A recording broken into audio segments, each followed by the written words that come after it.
प्यारे दर्शकों, ਤੁਹਾਡਾ ਵਿਚਾਰ ਚਰਚਾ ਪ੍ਰੋਗਰਾਮ ਦੇ ਵਿੱਚ ਨਿੱਘਾ ਸਵਾਗਤ ਹੈ। ਇਸ ਪ੍ਰੋਗਰਾਮ ਦੇ ਵਿੱਚ ਅਸੀਂ ਚਰਚਾ ਇਸ ਗੱਲ ਤੇ ਕਰਾਂਗੇ ਕਿ ਪੰਜਾਬ ਵਿਧਾਨ ਸਭਾ ਦੀਆਂ ਚੋਣਾਂ ਜਿਹੜੀਆਂ ਉਹ ਆ ਰਹੀਆਂ ਨੇ ਤੇ ਉਹਨਾਂ ਚੋਣਾਂ ਦੇ ਵਿੱਚ ਅਸੀਂ ਵੱਖ-ਵੱਖ ਮੁੱਦਿਆਂ ਦੇ ਉੱਪਰ ਗੱਲ ਕਰਦੇ ਹਾਂ ਕਿ ਇਹਨਾਂ ਚੋਣਾਂ ਦੇ ਵਿੱਚ ਕੀ ਮੁੱਦੇ ਕੀ ਹੋਣੇ ਚਾਹੀਦੇ, ਲੋਕਾਂ ਦੇ ਅਸਲ ਮੁੱਦੇ ਹੈ ਕੀ ਹਨ। ਤੇ ਅਸੀਂ ਚਾਹੁੰਦੇ ਹਾਂ ਕਿ ਔਰਤਾਂ ਜਿਹੜੀਆਂ ਕਿ ਸਾਡੇ ਸਮਾਜ ਦਾ ਲਗਭਗ 50% ਦੀ ਹਿੱਸਾ ਬਣਦੀਆਂ ਨੇ, ਉਹਨਾਂ ਦੇ ਕੀ ਮੁੱਦੇ ਹੋਣ ਇਹਨਾਂ ਚੋਣਾਂ ਦੇ ਵਿੱਚ, ਉਹਨੂੰ ਲੈ ਕੇ ਅਸੀਂ ਚਰਚਾ ਕਰਾਂਗੇ। ਪ੍ਰੋਫੈਸਰ ਕਮਲਜੀਤ ਢਿੱਲੋਂ ਨੇ, ਜਿਨ੍ਹਾਂ ਦਾ ਇਸਤਰੀ ਲਹਿਰ ਨਾਲ ਵੀ ਲੰਮਾ ਸੰਬੰਧ ਰਿਹਾ। ਉਹਨਾਂ ਨੇ ਕਈ ਮਸਲਿਆਂ ਦੇ ਔਰਤਾਂ ਦੇ ਕਈ ਮਸਲੇ ਸੁਲਝਾਉਣ ਦੇ ਵਿੱਚ ਯੋਗਦਾਨ ਪਾਇਆ। ਜਿਹੜਾ ਕਿਸਾਨੀ ਮੋਰਚਾ ਸੀਗਾ, ਜਿਹੜਾ ਦਿੱਲੀ ਦੇ 4 ਥਾਵਾਂ ਦੇ ਆਲੇ ਦੁਆਲੇ ਲੱਗਾ ਸੀਗਾ, ਉਹਦੇ ਵਿੱਚ ਵੀ ਉਹਨਾਂ ਨੇ ਕਾਫੀ ਲੰਮਾ ਸਮਾਂ ਸ਼ਿਰਕਤ ਕੀਤੀ। ਔਰਤਾਂ ਦੀ ਨੁਮਾਇੰਦਗੀ ਵੀ ਕੀਤੀ। ਜਿਹੜੀ ਸੰਸਦ ਜਿਹੜੀ ਕਿਸਾਨਾਂ ਨੇ ਪੈਰਲਲ ਸੰਸਦ ਲਾਈ, ਉਹਦੇ ਵਿੱਚ ਵੀ ਉਹਨਾਂ ਨੇ ਐਜ ਏ ਡਿਪਟੀ ਸਪੀਕਰ ਵੀ ਭੂਮਿਕਾ ਨਿਭਾਈ ਹੈ ਉਸ ਅੰਦੋਲਨ ਦੇ ਵਿੱਚ।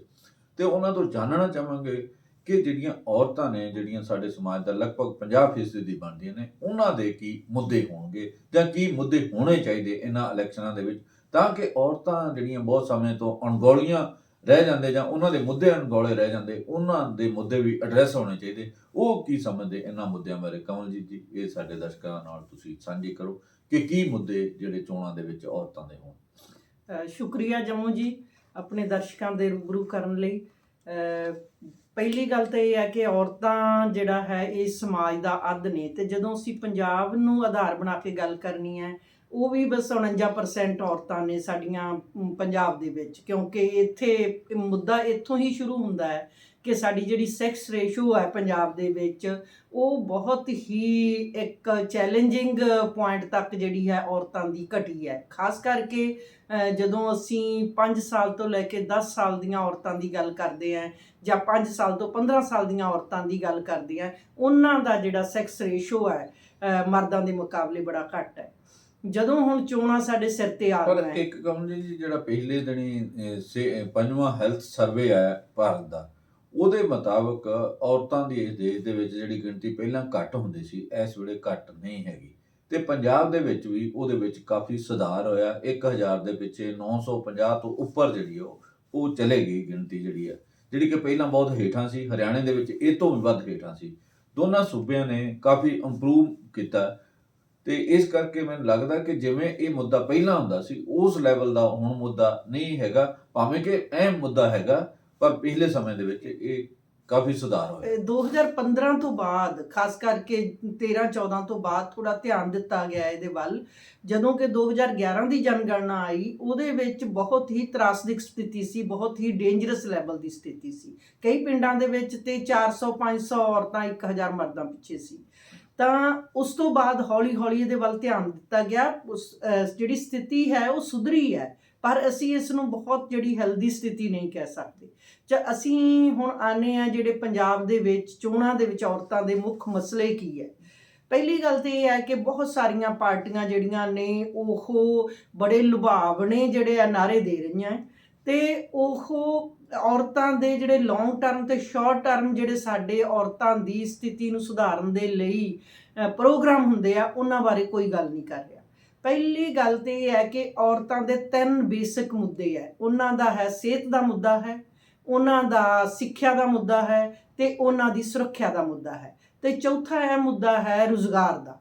ਜਿਸ ਤਰ੍ਹਾਂ ਕਿ ਆਸ਼ਾ ਵਰਕਰ ਆਪਾਂ ਦੇਖੀਏ, ਆਂਗਣਵਾੜੀ ਵਰਕਰ ਦੇਖੀਏ, ਉਹਦੇ 'ਚ ਲਗਭਗ ਜਿਹੜੀਆਂ ਹੈ 95% ਔਰਤਾਂ ਜਿਹੜੀਆਂ ਇਹਦੇ ਵਿੱਚ ਕੰਮ ਕਰ ਰਹੀਆਂ। ਇਹ ਮੁੱਦਾ ਕਿਉਂ ਨਹੀਂ ਹੋਣਾ ਚਾਹੀਦਾ ਵੀ ਔਰਤਾਂ ਨੂੰ 33% ਦੀ ਰਾਖਵਾਂਕਰਨ ਦਿੱਤਾ ਜਾਵੇ? ਜੀ, ਮੈਂ ਇਹ ਕਿਉਂਕਿ ਸਾਡੀਆਂ ਵਿਧਾਨ ਸਭਾਵਾਂ ਦੇ ਵਿੱਚ ਤੇ ਪਾਰਲੀਮੈਂਟ ਦੇ ਵਿੱਚ ਸਾਡਾ ਇਹ ਅਹਿਮ ਮੁੱਦਾ ਹੈ। ਅਸੀਂ 12 ਸਤੰਬਰ 2021 ਨੂੰ ਸਾਡੇ 25 ਸਾਲ ਹੋ ਗਏ ਉਸ ਬਿੱਲ ਨੂੰ ਪਏ ਹੋਏ, ਜਿਹੜੀ ਕਿ ਪਾਰਲੀਮੈਂਟ ਦੇ ਵਿੱਚ ਪਿਆ ਹੋਇਆ, ਜਿਹੜਾ ਅਜੇ ਪਾਸ ਨਹੀਂ ਹੋਇਆ, ਲੋਕ ਸਭਾ ਦੇ ਵਿੱਚ ਪਾਸ ਹੋਣਾ ਬਾਕੀ ਹੈ।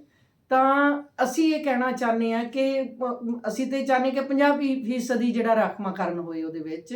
ਪਰ ਜਦੋਂ ਅਸੀਂ ਔਰਤਾਂ ਨੂੰ, ਅਗਰ ਅਸੀਂ ਸਮਾਜਿਕ ਤੇ ਸੱਭਿਆਚਾਰਕ ਤੇ ਆਰਥਿਕ ਤੌਰ ਤੇ ਅਸੀਂ ਜੇ ਔਰਤਾਂ ਨੂੰ ਬਰਾਬਰ ਦਾ ਕਰਨਾ ਹੈ ਸ਼ਹਿਰੀ ਜਾਂ ਤੰਦਰੁਸਤ ਸਮਾਜ ਦੀ ਸਿਰਜਣਾ ਕਰਨੀ ਆਪਾਂ, ਤੇ ਔਰਤਾਂ ਨੂੰ ਦੇ ਮੁੱਦਿਆਂ ਨੂੰ ਐਡਰੈਸ ਕਰਨਾ ਪਏਗਾ।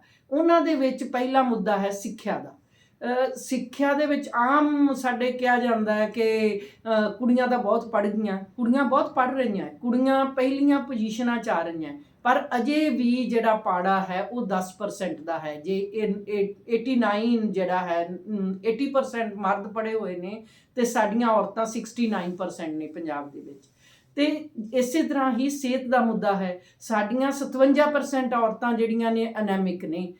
ਸਾਡੇ ਜਿਹੜੇ ਪੰਜਾਬ ਦੇ ਵਿੱਚ ਜਿਹੜਾ ਸਰਵੇ ਆਇਆ ਉਹਦੇ ਵਿੱਚ 29% ਜਿਹੜੇ ਨੇ ਮਰਦ ਨੇ ਉਹ ਅਨੈਮਿਕ ਨੇ, ਜਿਨ੍ਹਾਂ ਦਾ ਜਿਹੜਾ ਹੈ ਜਿਨ੍ਹਾਂ ਦੇ ਵਿੱਚ ਖੂਨ ਦੀ ਕਮੀ ਹੈ।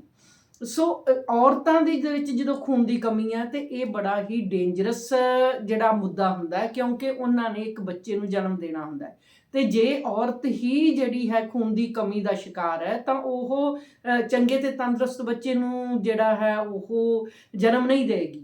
ਫਿਰ ਉਹਨਾਂ ਦੇ ਵਿੱਚ ਸਾਡੇ ਜਿਹੜਾ ਹੈ ਕੁਪੋਸ਼ਣ ਦਾ ਮੁੱਦਾ ਹੈ। ਭਾਵੇਂ ਪੰਜਾਬ ਦੇ ਵਿੱਚ ਉਸ ਤਰ੍ਹਾਂ ਦਾ ਕੁਪੋਸ਼ਣ ਨਹੀਂ ਹੈ ਜਿਸ ਤਰ੍ਹਾਂ ਸਾਡੇ ਹਿੰਦੁਸਤਾਨ ਦੀਆਂ ਦੂਜੀਆਂ ਸਟੇਟ ਦੇ ਵਿੱਚ ਪਾਇਆ ਜਾਂਦਾ ਹੈ, ਪਰ ਫਿਰ ਵੀ ਸਾਡੀਆਂ ਜਿਹੜੀਆਂ ਜਦੋਂ ਇਹ ਸਰਵੇ ਹੋਇਆ, ਬਹੁਤ ਸਾਰੇ ਜਿਹੜੇ ਸਾਡੇ ਪ੍ਰਾਇਮਰੀ ਸਕੂਲ ਸੀ, ਜਿਹੜਾ ਮਿਡ ਡੇ ਮੀਲ ਹੈ ਉਹਦੇ ਵਿੱਚ ਬਹੁਤ ਸਾਰੇ ਸਾਡੇ ਬੱਚੇ ਆ ਉਹ ਸਵੇਰ ਦਾ ਖਾਣਾ ਜਿਹੜਾ ਹੈ, ਜਿਹੜੀ ਸਵੇਰ ਦਾ ਨਾਸ਼ਤਾ ਹੈ ਉਹ ਲੈ ਕੇ ਨਹੀਂ ਆਉਂਦੇ, ਉਹ ਆ ਕੇ ਜਿਹੜਾ ਹੈ ਉਹ ਸਕੂਲ ਦੇ ਵਿੱਚ ਹੀ ਉਹ ਜਿਹੜਾ ਹੈ ਆਪਣਾ ਜਿਹੜਾ ਮਿਡ ਡੇ ਮੀਲ ਤੋਂ ਉਹ ਆਪਣਾ ਖਾਣਾ ਖਾਂਦੇ ਆ। ਸੋ ਇਸ ਤਰ੍ਹਾਂ ਦੇ ਬਹੁਤ ਸਾਰੇ ਮੁੱਦੇ ਆ ਜਿਹੜੇ ਕਿ ਸਾਡੇ ਔਰਤਾਂ ਤੇ ਬੱਚਿਆਂ ਦੇ ਨਾਲ ਜੁੜੇ ਹੋਏ ਆ। ਸੁਰੱਖਿਆ ਦਾ ਮੁੱਦਾ ਇੱਕ ਬਹੁਤ ਅਹਿਮ ਮੁੱਦਾ ਹੈ ਪੰਜਾਬ ਦੇ ਵਿੱਚ।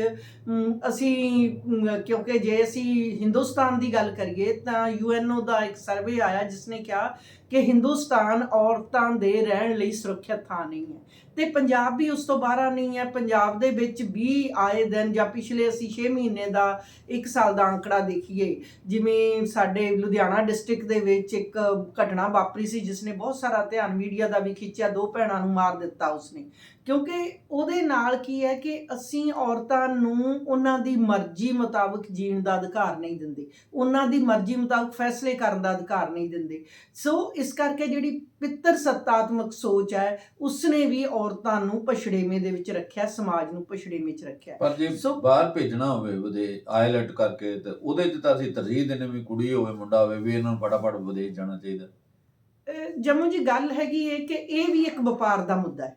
ਇਹਦੇ ਵਿੱਚ ਵੀ ਮੈਂ ਸਮਝਦੀ ਹਾਂ ਕਿ ਔਰਤਾਂ ਦੇ ਨਾਲ ਡਿਸਕ੍ਰਿਮੀਨੇਸ਼ਨ ਹੋ ਰਹੀ ਹੈ, ਕਿਉਂਕਿ ਕੋਈ ਵੀ ਮਾਂ-ਬਾਪ ਆਪਣੇ ਪੁੱਤਰ ਦੇ ਉੱਤੇ ਤਾਂ 15 ਲੱਖ ਲਾ ਕੇ ਕਿ ਮੇਰਾ ਪੁੱਤਰ ਚਲਾ ਜਾਏਗਾ, ਇਸ ਕਰਕੇ ਕੁੜੀਆਂ ਨੂੰ 15 ਲੱਖ ਰੁਪਇਆ 20 ਲੱਖ ਰੁਪਇਆ ਲਾ ਕੇ ਉਹਨਾਂ ਨੂੰ ਵਿਦੇਸ਼ ਵਿੱਚ ਭੇਜਦਾ ਹੈ। ਉਹਨਾਂ ਦੇ ਸਾਡੇ ਇੱਕ ਪਿਛਲੇ ਸਮੇਂ ਦੇ ਵਿੱਚ ਸਾਡੇ ਮੁੰਡਿਆਂ ਦੇ ਵਿੱਚ ਕਾਬਲੀਅਤ ਦਾ ਜਿਹੜਾ ਇੱਕ ਜਿਹਨੂੰ ਅਸੀਂ ਇੱਕ ਜਿਹੜਾ ਸਾਡਾ ਹੁੰਦਾ ਹੈ ਨਾ ਗ੍ਰਾਫ, ਉਹ ਘਟਿਆ ਹੈ। ਉਹ ਮੁੰਡੇ ਸਾਡੇ ਪੜ੍ਹਨ ਨੂੰ ਹਟੇ ਨੇ, ਕੁੜੀਆਂ ਨੇ ਪੜ੍ਹਨ ਦੇ ਉੱਤੇ ਜ਼ੋਰ ਦਿੱਤਾ, ਕੁੜੀਆਂ ਆਇਲਟਸ ਕਰ ਲੈਂਦੀਆਂ ਨੇ, ਪਰ ਕੋਈ ਵੀ ਬਹੁਤ ਘੱਟ ਗਿਣਤੀ ਆ, ਉਂਗਲਾਂ ਤੇ ਗਿਣੇ ਜਾਣ ਵਾਲੇ ਮਾਂ-ਬਾਪ ਨੇ ਜਿਨ੍ਹਾਂ ਨੇ ਆਪਣੀਆਂ ਕੁੜੀਆਂ ਨੂੰ 15-20 ਲੱਖ ਲਾ ਕੇ। ਪਹਿਲੀ ਗੱਲ ਤਾਂ ਇਸ ਮੁੱਦੇ ਦੇ ਉੱਤੇ ਇੱਕ ਵੱਖਰੀ ਵਿਚਾਰ ਚਰਚਾ ਦੀ ਗੱਲ ਹੈ। ਮੈਂ ਇਹ ਨਹੀਂ ਕਹਿ ਰਹੀ ਕਿ ਅਸੀਂ ਇਸ ਨੂੰ ਆਇਲਟਸ ਕਰਕੇ ਬਾਹਰ ਭੇਜਣ ਦੇ ਹੱਕ 'ਚ ਹੈ। ਈਵਨ ਕਿ ਸਾਡੀਆਂ ਹੁਣ ਸੋ ਕਾਲਡ ਪੋਲੀਟੀਕਲ ਪਾਰਟੀਆਂ ਨੇ ਬੜੇ ਇਹੋ ਜਿਹੇ ਸੋਚੇ ਛੱਡੇ ਕਿ ਅਸੀਂ 10 ਲੱਖ ਲਾ ਕੇ ਬਾਹਰ ਭੇਜਾਂਗੇ। ਗੱਲ ਤਾਂ ਇਹ ਹੈ ਕਿ ਬੱਚੇ ਬਾਹਰ ਕਿਉਂ ਜਾਂਦੇ ਨੇ। ਜੇ ਸਾਡੀਆਂ ਇੱਥੋਂ ਦੀਆਂ ਹੀ ਸਮਾਜਿਕ ਤੇ ਆਰਥਿਕ ਹਾਲਾਤ ਠੀਕ ਹੋਣਗੇ ਤੇ ਬੱਚੇ ਸਾਡੇ ਆਪਣੀ ਧਰਤੀ ਜੰਮਣ ਪੋ ਛੱਡ ਕੇ ਨਹੀਂ ਜਾਣਗੇ। ਜਿਹੜਾ ਆਇਲਟਸ ਦਾ ਮੁੱਦਾ ਹੈ ਇਹਦੇ ਵਿੱਚ ਵੀ ਕੁੜੀਆਂ ਨਾਲ ਡਿਸਕ੍ਰਿਮੀਨੇਸ਼ਨ ਹੋਈ ਹੈ। ਕੁੜੀਆਂ ਦੇ ਮਾਪੇ ਜਿਹੜੇ ਹੈ ਉਹਨਾਂ ਦੇ ਉੱਤੇ ਪੈਸਾ ਨਹੀਂ ਲਾ ਰਹੇ, ਉਹ ਜਿਹੜੇ ਮੁੰਡਿਆਂ ਦੇ ਮਾਪੇ ਆ ਇੱਕ ਵਪਾਰ ਦੇ ਤੌਰ ਤੇ ਮੁੰਡਿਆਂ ਦੇ ਉੱਤੇ ਪੈਸਾ ਲਾ ਰਹੇ, ਇਸ ਆਸ ਨਾਲ ਕਿ ਕੁੜੀ ਨੂੰ ਜੇ ਅਸੀਂ ਪੈਸਾ ਦਿਆਂਗੇ ਉੱਥੇ ਪੜ੍ਹਨ ਲਈ ਤੇ ਸਾਡੇ ਮੁੰਡੇ ਨੂੰ ਮੰਗਵਾਏਗੀ। ਇਹ ਵੀ ਇੱਕ ਬਹੁਤ ਹੀ ਜਿਹੜਾ ਹੈ ਭਿਆਨਕ ਸਥਿਤੀ ਹੈ। ਦੂਸਰੇ ਪਾਸੇ ਜਦੋਂ ਕੁੜੀਆਂ ਪੜ੍ਹ ਰਹੀਆਂ ਨੇ, ਕੁੜੀਆਂ ਦੀ ਜਿਹੜੀ ਇੱਕ ਕੁਆਲਿਟੀ ਆਫ ਐਜੂਕੇਸ਼ਨ ਹੁੰਦੀ ਹੈ ਜਾਂ ਅੱਗੇ ਆਉਣ ਦੀ ਜਾਂ ਜਿਹੜੀ ਚੰਗੀ ਆਪਣੇ ਨੰਬਰ ਪ੍ਰਾਪਤ ਕਰਨ ਦੀ, ਉਹਦੇ ਵਿੱਚ ਤਾਂ ਉਹ ਅੱਗੇ ਆਈਆਂ ਨੇ, ਪਰ ਅਜੇ ਵੀ ਬਹੁਤ ਕੁੜੀਆਂ ਆਪਣੀਆਂ ਸਿੱਖਿਆ ਦੇ ਵਿੱਚ ਪਛੜੇਵੇਂ ਦੇ ਵਿੱਚ ਨੇ। ਇਹ ਜੇ ਦੇਖਣਾ ਹੋਵੇ 1 2 3 4 5 ਮੁੱਦੇ ਜੇ ਚੋਣਾਂ 'ਚ ਰੱਖੇ ਜਾਣ ਤਾਂ ਕਿਹੜੇ ਉਹ 5 ਮੁੱਦੇ ਹੋਣੇ ਚਾਹੀਦੇ ਵੀ ਜਿਹੜੇ ਅਸੀਂ ਕਹੀਏ ਵੀ ਵੱਖ-ਵੱਖ ਪਾਰਟੀਆਂ ਇਹਨਾਂ ਨੂੰ ਚੋਣ ਮੁੱਦੇ ਬਣਾਉਣ? ਕੀ 5 ਮੁੱਦੇ ਹੋ ਸਕਦੇ? ਪਹਿਲਾ ਤੇ ਔਰਤਾਂ ਦੀ ਸਿਹਤ ਦਾ ਮੁੱਦਾ ਹੈ, ਚਾਹੇ ਉਹ ਸਾਡੀ ਕਿਸਾਨੀ ਦੀ ਔਰਤ ਹੈ, ਜਾਂ ਸਾਡੀ ਹੇਠਲੀ ਕਿਸਾਨੀ ਦੀ ਔਰਤ ਹੈ, ਮੱਧ ਵਰਗ ਦੀ ਕਿਸਾਨੀ ਦੀ ਔਰਤ ਹੈ, ਇੱਥੋਂ ਤੱਕ ਕਿ ਸਾਡੀ ਜਿਹੜੀ ਉੱਪਰਲੀ ਮੱਧ ਵਰਗ ਦੀ ਔਰਤ ਹੈ, ਉਹਨਾਂ ਦੀ ਥੋੜ੍ਹੀ ਜਿਹੀ ਸਥਿਤੀ ਠੀਕ ਹੈ। ਫਿਰ ਦਲਿਤ ਵਰਗ ਦੀ ਔਰਤ ਹੈ। ਅਸੀਂ ਵੱਖ-ਵੱਖ ਵਰਗਾਂ ਦੀਆਂ ਔਰਤਾਂ ਨੂੰ, ਜਿਹੜੀ ਵਰਕਿੰਗ ਕਲਾਸ ਦੀ ਔਰਤ ਹੈ, ਇਹਨਾਂ ਦੇ ਅਲੱਗ-ਅਲੱਗ ਸੰਕਟ ਨੇ। ਉਹਨਾਂ ਦੀ ਸਿਹਤ ਜਿਹੜੀ ਹੈ, ਸਿਹਤ ਦਾ ਮਤਲਬ ਇਹ ਨਹੀਂ ਹੈ ਕਿ ਅਸੀਂ ਉਹਨਾਂ ਨੂੰ ਕੋਈ ਰੋਟੀ ਦੇਣੀ ਹੈ ਜਾਂ ਅਸੀਂ 4 ਰੁਪਏ ਕਿਲੋ ਅਨਾਜ ਦੇਣਾ ਹੈ। ਉਹਨਾਂ ਦੀ ਸਿਹਤ ਸਾਡੀ ਘਰ ਦੇ ਆਹਾਰ ਤੋਂ ਲੈ ਕੇ ਸਾਡੇ ਹਸਪਤਾਲਾਂ ਤੱਕ ਜੁੜੀ ਹੋਈ ਹੈ। ਕਿੰਨੀਆਂ ਔਰਤਾਂ ਨੂੰ ਜਣੇਪਾ ਜਿਹੜਾ ਹੈ ਉਹ ਹਸਪਤਾਲਾਂ ਦੇ ਵਿੱਚ ਸੌਖਾ ਹੁੰਦਾ ਹੈ, ਜਾਂ ਉਹਨਾਂ ਦੀ ਦਵਾਈ, ਜਾਂ ਕਿਸ ਤਰੀਕੇ ਦੇ ਨਾਲ ਜਦੋਂ ਔਰਤ ਬਿਮਾਰ ਹੁੰਦੀ ਹੈ ਤੇ ਉਹ ਕਿੰਨੀ ਛੇਤੀ ਜਿਹੜਾ ਹਸਪਤਾਲ ਦੇ ਵਿੱਚ ਉਹਨੂੰ ਟਰੀਟ ਕੀਤਾ ਜਾਂਦਾ, ਜਾਂ ਹਸਪਤਾਲ ਦੀਆਂ ਸਿਹਤ ਸਹੂਲਤਾਂ ਨੂੰ ਉਹ ਸੌਖੇ ਤਰੀਕੇ ਨਾਲ ਪ੍ਰਾਪਤ ਕਰਦੀ ਹੈ। ਫਿਰ ਉਹਨਾਂ ਦੇ ਨਾਲ ਹੀ ਬੱਚਾ ਤੇ ਜੱਚਾ ਤੇ ਬੱਚਾ ਦੀ ਜ਼ਿੰਦਗੀ ਜੁੜੀ ਹੋਈ ਹੈ। ਸੋ ਇੱਕ ਸਿਹਤ ਦੇ ਨਾਲ ਹਸਪਤਾਲ, ਉਹਨਾਂ ਦਾ ਖਾਣ, ਉਹਨਾਂ ਦਾ ਆਹਾਰ, ਉਹਨਾਂ ਦਾ ਪੋਸ਼ਣ, ਤੇ ਉਹਨਾਂ ਦੀ ਖਾਸ ਕਰਕੇ ਉਹਨਾਂ ਨੂੰ ਸਵੇਰ ਤੋਂ ਲੈ ਕੇ ਸ਼ਾਮ ਤੱਕ ਜਿਹੜੀ ਘਰ ਦੇ ਵਿੱਚ ਅਣਕਮਾਏ ਘੰਟੇ ਨੇ, ਜਿਹੜੀ ਉਹਨਾਂ ਦੀ ਅਣਕਮਾਈ ਦੌਲਤ ਹੁੰਦੀ ਸਵੇਰ ਤੋਂ ਸ਼ਾਮ ਤੱਕ ਕਰਦੀ ਆ, ਉਹਨਾਂ ਕੋਲੇ ਟਾਈਮ ਨਹੀਂ ਹੁੰਦਾ। ਉਹਨਾਂ ਨੇ ਬੱਚਿਆਂ ਨੂੰ ਵੀ ਸੰਭਾਲਣਾ ਹੈ, ਬਜ਼ੁਰਗਾਂ ਨੂੰ ਵੀ ਸੰਭਾਲਣਾ ਹੈ, ਆਪਣਾ ਉਹਨਾਂ ਦਾ ਹਿੱਸਾ ਜਿਹੜਾ ਹੈ, ਜਿਹੜਾ ਉਹਨਾਂ ਦੀ ਰੈਸਟ ਕਰਨ ਦਾ ਹਿੱਸਾ, ਉਹ ਸਭ ਤੋਂ ਪਿੱਛੇ ਚਲਾ ਜਾਂਦਾ ਹੈ। ਸੋ ਇਸ ਕਰਕੇ ਸਿਹਤ ਦਾ ਮੁੱਦਾ, ਇਹਨੂੰ ਅਸੀਂ ਕੰਪਾਰਟਮੈਂਟਲਾਈਜ਼ ਕਰਕੇ ਨਹੀਂ ਦੇਖ ਸਕਦੇ, ਸਗੋਂ ਸਾਨੂੰ ਇਹਨੂੰ ਹਸਪਤਾਲਾਂ ਦੇ ਨਾਲ, ਪੋਸ਼ਣ ਦੇ ਨਾਲ ਜੋੜ ਕੇ ਦੇਖਣਾ ਪਏਗਾ। ਦੂਸਰਾ ਮੁੱਦਾ ਹੈ ਸਿੱਖਿਆ ਦਾ, ਕਿ ਸਿੱਖਿਆ ਜਿਹੜੀ ਹੈ ਉਹ ਕਿੰਨੀ, ਪਹਿਲੀ ਗੱਲ ਤਾਂ ਇਹ ਹੈ ਕਿ ਹਰ ਬੱਚਾ ਜਿਹੜਾ, ਚਾਹੇ ਉਹ ਮੁੰਡਾ ਜਾਂ ਕੁੜੀ ਆ, ਉਹਦੀ 12ਵੀਂ ਤੱਕ ਦੀ ਪੜ੍ਹਾਈ ਸਾਡੇ ਫ੍ਰੀ ਦਿੱਤੀ ਜਾ ਰਹੀ ਹੈ। ਪਰ ਨਾਲ ਦੀ ਨਾਲ ਉਸ ਪੜ੍ਹਾਈ ਦੇ ਵਿੱਚ ਉਹਦੀਆਂ ਹੋਰ ਬਹੁਤ ਸਾਰੀਆਂ ਚੀਜ਼ਾਂ ਨੇ ਕਿ ਉਹਨੇ ਆਪਣੇ ਘਰ ਤੋਂ ਲੈ ਕੇ ਸਕੂਲ ਤੱਕ ਜਾਣਾ ਹੈ। ਉਹ ਕੁੜੀਆਂ ਕਿਵੇਂ ਜਾਂਦੀਆਂ ਨੇ, ਉਹਨਾਂ ਨੂੰ ਰਸਤਿਆਂ ਦੇ ਵਿੱਚ ਉਹਨਾਂ ਦੀ ਸੁਰੱਖਿਆ, ਜਾਂ ਉਹਨਾਂ ਦੇ ਲਈ ਇੱਕ ਐਸਾ ਤੰਦਰੁਸਤ এনवायरमेंट ਕੀ ਪੰਜਾਬ ਗਵਰਨਮੈਂਟ ਤਿਆਰ ਕਰਨ ਦੇ ਲਈ ਉਹਦੇ ਕੋਲੇ ਕੋਈ ਰੋਡ ਮੈਪ ਹੈ, ਜਿਸ ਦੇ ਵਿੱਚ ਉਹਨਾਂ ਨੇ ਘਰ ਦੇ ਕੰਮਾਂ ਤੋਂ ਫਿਰ ਸਕੂਲ ਦਾ, ਤੇ ਉਹਨਾਂ ਨੂੰ ਕੀ ਉਨੀ ਵੇਲ ਮਿਲਦੀ ਹੈ ਸਾਡੀਆਂ ਕੁੜੀਆਂ ਨੂੰ ਕਿ ਉਹ ਆਪਣੀ ਜਿਹੜੀ ਹੈ ਪੜ੍ਹਾਈ ਦੀ, ਜਿਹੜੀ ਆਪਣੀਆਂ ਸਿਲੇਬਸ ਦੀ ਤਿਆਰੀ ਕਰ ਸਕਣ। ਇੱਕ ਔਰ ਫਿਰ ਉਹਨਾਂ ਨੂੰ ਕੀ ਉਹ ਸੌਖਾ এনवायरमेंट ਸਾਡੇ ਸਕੂਲਾਂ ਦੇ ਵਿੱਚ ਮਿਲਦਾ ਹੈ। ਤੀਸਰਾ ਵੱਡਾ ਮੁੱਦਾ ਹੈ, ਕਿਉਂਕਿ ਇਹ ਇੱਕ ਮੁੱਦੇ ਦੇ ਉੱਤੇ ਜੰਮੂ ਜੀ ਸਾਨੂੰ ਗੱਲ ਕਰਨ ਦੀ ਲੋੜ ਹੈ, ਵਿਸਥਾਰ ਸਹਿਤ ਸਿੱਖਿਆ ਦੀਆਂ ਕਿਹੜੇ ਪਸਾਰ ਨੇ, ਕਿਹੜੀਆਂ ਕਮੀਆਂ ਨੇ, ਜਿਸ ਦੇ ਉੱਤੇ ਅਸੀਂ ਗੱਲ ਕਰ ਸਕਦੇ ਹਾਂ। ਤੀਸਰਾ ਵੱਡਾ ਮੁੱਦਾ ਹੈ ਸੁਰੱਖਿਆ ਦਾ। ਸੁਰੱਖਿਆ ਦਾ ਮੁੱਦਾ ਕੇਵਲ ਇਹ ਨਹੀਂ ਹੈ ਕਿ ਕੁੜੀ ਨੂੰ ਜਾਂਦੀ ਨੂੰ ਕੋਈ ਛੇੜ ਰਿਹਾ ਜਾਂ ਕਰ ਰਿਹਾ। ਅਗਰ ਕੋਈ ਘਟਨਾ ਵਾਪਰ ਜਾਂਦੀ ਹੈ ਤੇ ਸਾਡੀ ਜਿਹੜੀਆਂ ਲਾਅ ਅਵਾਇਡਿੰਗ ਏਜੰਸੀਜ਼ ਹੈ, ਪੁਲਿਸ ਹੈ, ਉਹਨਾਂ ਦਾ ਰਵੱਈਆ ਉਹਨਾਂ ਕੁੜੀਆਂ ਪ੍ਰਤੀ ਕੀ ਹੈ, ਉਸ ਸਾਡੀ ਜਿਹੜੀ ਔਰਤਾਂ ਪ੍ਰਤੀ ਕੀ ਹੈ। ਜੇ ਪਹਿਲੀ ਗੱਲ ਤਾਂ ਸਾਡੇ ਜਿਹੜੇ ਸਾਡੇ ਸੱਭਿਆਚਾਰ ਦੇ ਵਿੱਚ ਬਹੁਤ ਸਾਰੇ ਐਸੀਆਂ ਲਕੋਕਤੀਆਂ ਨੇ ਕਿ ਔਰਤਾਂ ਜਿਹੜੀਆਂ ਕੋਰਟ ਕਚਹਿਰੀ ਨਹੀਂ ਜਾਂਦੀਆਂ। ਪਹਿਲੀ ਗੱਲ ਤਾਂ ਉਹ ਇਸ ਗੱਲ ਕਰਕੇ ਕਿ ਅਸੀਂ ਚੰਗੀਆਂ ਔਰਤਾਂ ਰਹਿਣਾ ਤੇ ਅਸੀਂ ਕੋਰਟ ਕਚਹਿਰੀ ਨਹੀਂ ਜਾਣਾ, ਉਹ ਆਪਣੇ ਹੱਕ ਤੋਂ ਵਾਂਝੀਆਂ ਹੋ ਜਾਂਦੀਆਂ। ਉਹ ਹੱਕ ਲੈਣ ਵਾਲਾ ਜਿਹੜਾ ਪਹਿਲਾ ਸਟੈਪ ਹੈ, ਉੱਥੇ ਹੀ ਨਹੀਂ ਪਹੁੰਚਦੀਆਂ।